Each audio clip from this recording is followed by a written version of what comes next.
દર્શક મિત્રો, હું છું પરમાર અનિશા. તમે જોઈ રહ્યા છો લોક સામના ન્યૂઝ. તો જોઈએ આજના સમાચાર. બોટાદથી અમારા રિપોર્ટર વિપુલ લુહાર સાથે. બોટાદ જિલ્લાના સાળંગપુર ધામમાં આજે એક મહત્વપૂર્ણ અને ગૌરવપૂર્ણ પ્રસંગ યોજાયો હતો. શ્રી કષ્ટભંજન દેવ હનુમાનજી મહારાજના વિવિધ દિવ્ય સ્વરૂપ તેમજ કિંગ ઓફ સાળંગપુર સહિતના વિવિધ કોપીરાઇટ, ટ્રેડમાર્ક અને બૌદ્ધિક સંપત્તિ હકોના પ્રમાણપત્રો ભાવપૂર્વક દાદાના પવિત્ર ચરણોમાં સમર્પિત કરવામાં આવ્યા હતા. સાળંગપુર ધામ કરોડો ભક્તોની આસ્થા અને શ્રદ્ધાનું કેન્દ્ર છે.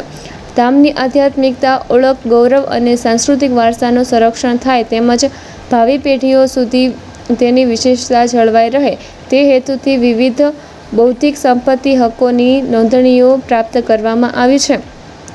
આ સમગ્ર પ્રક્રિયા દેશની અગ્રણી લો ફર્મ TN આહિયા એન્ડ કો દ્વારા પૂર્ણ કરવામાં આવી હતી.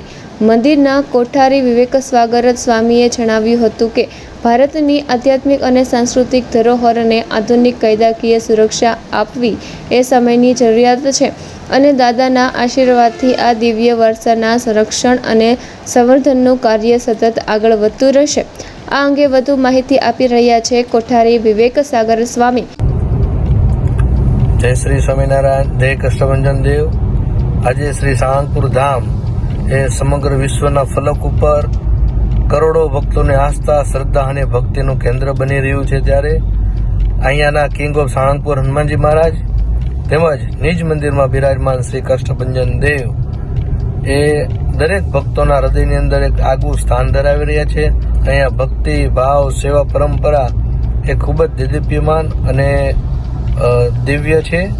ત્યારે હનુમાનજી મહારાજના અલગ અલગ વિવિધ સ્વરૂપો તેમજ કિંગ ઓફ સાળંગપુરની જે દિવ્ય મૂર્તિ છે એ મૂર્તિ એ આસ્થા અને શ્રદ્ધાના કેન્દ્રને લઈને ધ્યાનમાં રાખી આજે એમના ટ્રેડમાર્ક, કોપીરાઇટ્સ કરાવ્યા છે અને તે થઈને આજે હનુમાનજી મહારાજના શરણોમાં સમર્પિત કર્યા છે. ત્યારે આવનારા સમયમાં આના કોઈ દુરુપયોગ કે મિસયુઝ ના કરી શકે હેતુથી આપણી સાળંગપુરની આગવી ભક્તિ પરંપરા, સેવા પરંપરાઓ જળવાઈ રહે એ હેતુથી આ કાર્ય સંપન્ન થયું છે.